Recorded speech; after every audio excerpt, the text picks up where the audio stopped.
En tant qu'entrepreneur, votre profil psychologique, votre inconscient ou le contexte dans lequel vous créez votre entreprise ont un impact important sur les processus qui vous conduiront à découvrir l'idée maîtresse de votre projet. Derrière tout projet entrepreneurial, il y a une idée. De la pertinence de cette idée dépend en grande partie le succès de votre future entreprise. Mais attention, une idée pertinente n'est pas forcément une idée révolutionnaire. Il y a grosso modo deux profils d'entrepreneurs, les observateurs et les analystes.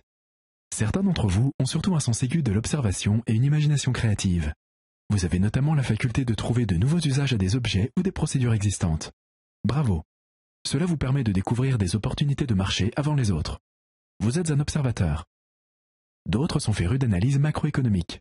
Certains étudient au peigne fin la transformation d'un secteur, d'autres réalisent une veille rigoureuse de l'évolution du commerce de biens et services à l'international, des dépôts de brevets ou de toutes les autres sources rendant compte de l'évolution de l'activité économique. Ceux-là, vous êtes concernés, sont des analystes. Suivant que vous répondiez à l'un ou l'autre de ces profils, vous trouverez probablement votre idée maîtresse suivant des chemins différents. Mais quoi qu'il en soit, il existe une base commune et cruciale partagée par tous les créateurs d'entreprises, la curiosité intellectuelle et l'ouverture d'esprit. La probabilité que vous rencontriez une opportunité est directement liée à votre ouverture d'esprit.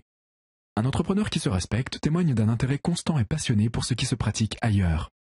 Il sait s'adapter au changement continu du marché et développe jour après jour un esprit d'analyse et de synthèse. Tous les entrepreneurs dignes de ce nom ont pour point commun cette ouverture d'esprit, cette volonté d'apprendre toujours de nouvelles choses. C'est ce trait de personnalité qui permet in fine de trouver des idées d'entreprise pertinentes et réalistes. Si vous ressentez ce besoin d'entreprendre, vous devez adopter cet état d'esprit. C'est le plus important. Les méthodes d'entrepreneuriat et les connaissances théoriques viennent après. Cette ouverture d'esprit, cette attention portée à la réalité économique et à ce qu'elle contient de virtualité se travaille comme toute chose. Cela suppose un entraînement, un véritable entraînement mental qui vous permettra de contracter les bonnes habitudes. Il ne s'agit pas par contre de fétichiser sur l'innovation absolue ou de fantasmer sur la créativité ou le génie. Vous devez aborder tous ces sujets de manière professionnelle et sans cesse garder les pieds sur terre. Si l'entrepreneur doit être ouvert d'esprit et créatif, il ne doit jamais oublier de garder les pieds sur terre. L'entrepreneur qui réussit, c'est celui qui réussit à allier la créativité au pragmatisme, le délire au sens du réel.